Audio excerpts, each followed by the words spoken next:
দিদি আরেকটা ব্যাপার যে তোমার মেয়ে আসে তোমাকে দেখতে মাঝে মধ্যে, এরকম ধরনের যদি কোনো সম্পর্ক, তো ঝাঁটের বাড়ি মারা দরকার কিনা?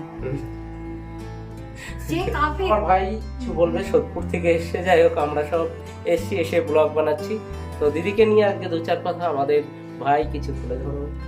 তো আমি বলতে চাই যে আপনারা আসুন, আর যে যেইভাবে যতটুকু পারেন একটু দিদিকে দেখবেন।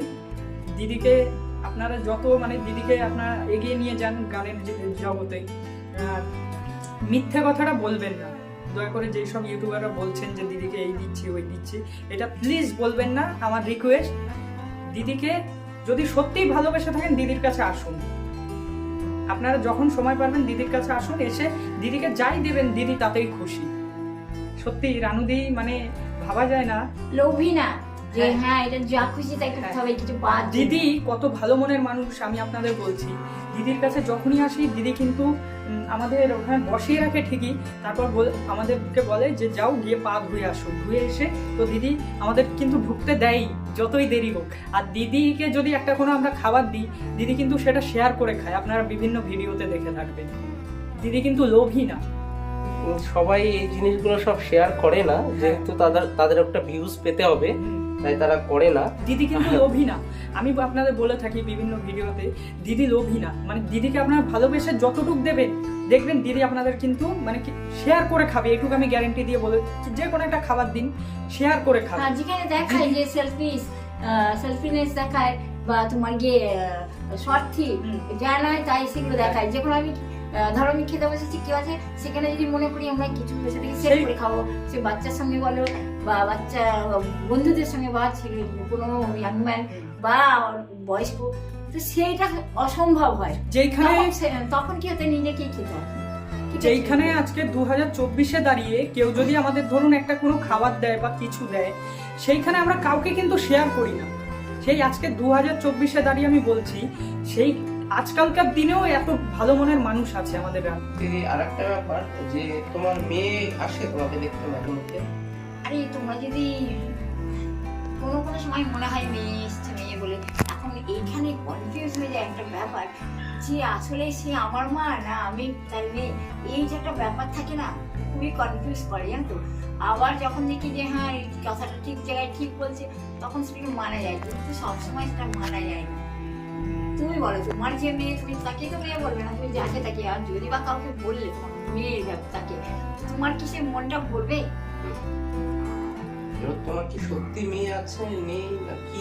সবসময় তো মানুষ তাই বলতে যে আমার মেয়ে আছে মেয়ে আছে। তো আমার মেয়ে থাকলে আমার সঙ্গে থাকতো কিনা, কি দূরে দূরে থাকতো? সে যেখানে থাকতো আমার সঙ্গে থাকতো। তো মেয়ে বলো আর ছেলে বলো, নিশ্চয়ই আলাদা থাকতো না, লুকিয়ে থাকতো না। এবার তুমি চিন্তা করো, অনেকে ভাবে বলে আমি হয়তো কারোর সঙ্গে এটা যাদের ভাব নাই তাদের কথা বলছি, ঘরের মধ্যে এমনই অবস্থা না, যদি ঘরের মধ্যে কেউ যদি সাপোজ বাই চান্স কেউ লুকিয়ে থাকে ধরো, আমি তাও দেখতে পাই না। কারণ কি এখানে তো একটা তালা মারা থাকে, ওটা তালা নেই, সেই কারণে কিন্তু থাকে। এইবার ধরো এর ক্ষেত্রে তালা নেই, তার মানে এ নাই যে এটা একদম শিওর বা সিকিউরিটি আছে, মালিকই আমার এক সিকিউরিটি বা ভরসা।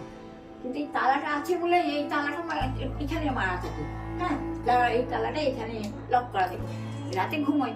এবার এইটা তো তুমি দেখো এটা তালা নেই, ওই দরজার তালা নেই, কিন্তু ভিতরে ছিটকানি আছে, যেটা আমি ছিটকানি ভিতরে দিয়ে জানি যে ঢুকতে পারবে না কেউ কোনো আজে বাজে মানুষের কেউই ঢোকে না। রাত্রেবেলা তো ঘুমাই যখন, তখন আমার পাশে কেউ থাকে না, আমি নিজের জন্য যতটা বিছানা প্রয়োজন আমি বানাই রাতে ঘুমাই, কিন্তু আমার সঙ্গে তো কেউ থাকে না। কিন্তু তথাপি যাদের মনে ওই সন্দেহগুলো থাকে, কিন্তু আমি যে কাউকে দেখতে পাই না সে কথাটা কেউ বিশ্বাস করে না। ওই যে কেউ ভিডিও বানায় বলে, অনেক সময় ভিডিও বানায় বলে কি হ্যাঁ আসবে পরে আসবে, আগে কিন্তু আমি যেও থাকি না কারোর জিমে, বা কারণ আমি শেষ ঠান্ডা সহ্য হয় না, গিয়ে ঘরে তো বেশিক্ষণ তার বসে যান ঘুমায়। কিন্তু কথা হচ্ছে যে জেগে থাকা অসম্ভব হয়ে যায়, সেটা আমি জেগে থাকি না। কিন্তু কেউ এমন কোনো মানুষ হয়, সে হয়তো বললো যে খুবই আপনজন বা জানে, সে যদি বলে হ্যাঁ অমুক সময় অমুক টাইম আসবে, তো গড়ি তরি তাও চেষ্টা করা যায়। তো আমার তো জেগে থাকা তার জন্য বৃথা, তাই না? যে কোনো মানুষ সেটা সম্ভব না। তো এই ঘরটার ব্যাপারে বলছি, এই ঘরে যদি কেউ থাকে আর না আমি দেখতে পাই আর না সে আমার সঙ্গে কথা বলে, তো এরকম ধরনের যদি কোনো সম্পর্ক, তো ঝাঁটের বাড়ি মারা দরকার কিনা?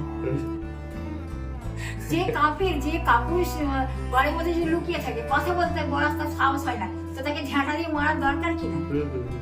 সে মহিলা বলো বা কোনো পুরুষ বলো, যেই বলো না কেন, বা কোনো জানোয়ারই বলো, তো সে যদি তার যদি আমি আওয়াজ না শুনতে পাই, তাকে বুঝতে না পারি কে, তাহলে আমি কি করে জানবো যে ওর মধ্যে কেউ ছিল বা আছে? তাহলে তুমি বোঝো যে ওই সব মানুষ কি মানুষ না, ওদের কোন মতলবে ওরা তাহলে ওই ধরনের ব্যবহার করে বলে?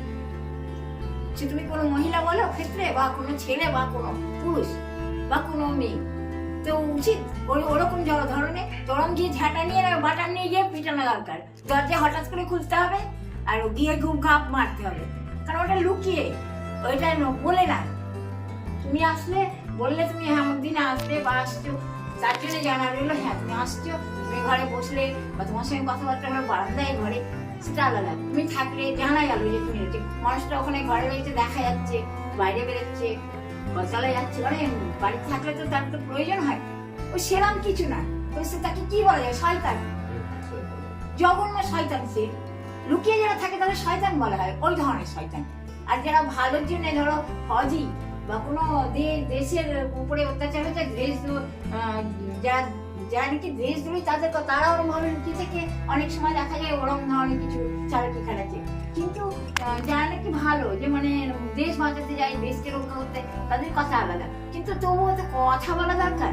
তো আমি যদি তার সঙ্গে আমার কথা না হয়, আমি কি করে জানবো ওর মধ্যে গুন্ডা আছে কি ডাকাত আছে কি ভালো মানুষ আছে? তুমি বলো। আর যদি কোনো কাপুরুষের মনে ওরকম ধারণা হয়, সে যদি ওভাবে লুকিয়ে থাকে, তো তাকে পুরুষ বলা হয়? যদি তার কথা বলার না শক্তি হয়, কি বলে? তাহলে তার মনের মধ্যে কি বচরিত্রের লোক সে? আজকে আমরা অনেক কথা আলোচনা করলাম। অবশ্যই এগুলো নিয়ে দরকার, এগুলো খুব দরকার। সোমবার কি মঙ্গলবারে আসছি, এসে আরো কথা তোমার জীবনে ভগৎ সিং ভগৎ সিং এসেই পারবে ওগুলো সলভ করতে। সলভ করতে। ঠিক, তাহলে আজকে এই পর্যন্ত। ঠিক আছে। চলো আজকে এই পর্যন্ত।